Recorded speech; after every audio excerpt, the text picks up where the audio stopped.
राहुल गांधी के बारे में मैं कह रहा हूं, वो मानसिक रूप से विक्षिप्त हुआ व्यक्ति है और वह सत्ता से बेदखल होने के कारण है और निकट भविष्य में न तो देश की सत्ता में उनकी वापसी संभव है और न बिहार की सत्ता में वापसी संभव है। तो बौखलाहट में इस प्रकार के बयान दे रहे हैं। एसआईआर लोकतंत्र का पवित्र यज्ञ है और बिहार में एसआईआर के बाद चुनाव संपन्न हुआ। एक भी मतदाता की एक भी शिकायत ये नहीं आई कि उसका मतदाता सूची में नाम नहीं है।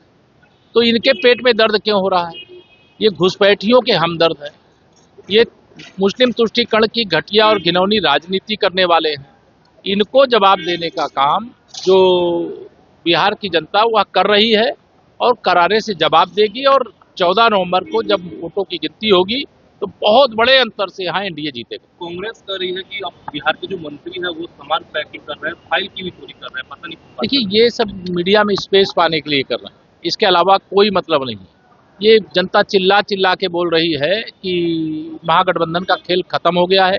तेजस्वी यादव, राहुल गांधी, अखिलेश यादव, यह तीनों अपना बोरिया बिस्तर बांध करके विदेश यात्रा पर जाने वाले हैं। अभी तो बिहार की विकास की यात्रा शुरू होने वाली है और ये तीनों जो सत्ता वियोग में विचलित हैं, मछली की तरह पानी के बिना जैसे तड़पती है वैसे ये तड़प रहे हैं। इनकी विदेश यात्रा शुरू होने वाली है।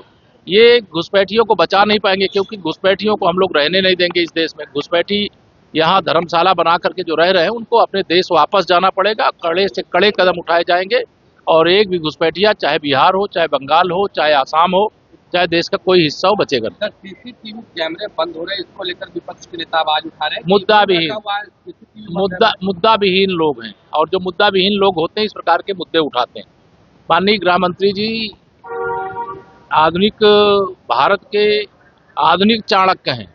बहुत परेशान है ये सत्ता से। 2014 से गए हैं देश की सत्ता से। ये कांग्रेसी जो मिमिया रहे हैं, चिल्ला रहे हैं, उनके खिलाफ जो कार्रवाई हो रही है इससे बौखला रहे। कोई सीसीटीवी कैमरा नहीं बंद हुआ है, लेकिन ये इस तरह की बातें बोल करके सोच रहे हैं कि शायद कुछ टीआरपी मिल जाए। प्रधानमंत्री ने कहा है कि कट्टे की सरकार बिहार में नहीं करेगी। देखिए, माननीय प्रधानमंत्री जी ठीक कह रहे हैं। बिहार में कट्टा नहीं चाहिए, बम नहीं चाहिए, बंदूक नहीं चाहिए, AK-47 नहीं चाहिए। हर हमारे बच्चों के हाथ में कलम चाहिए, हर युवा के हाथ में रोजगार चाहिए, हर गांव से लेकर शहर तक का विकास चाहिए और विकसित भारत और विकसित बिहार चाहिए।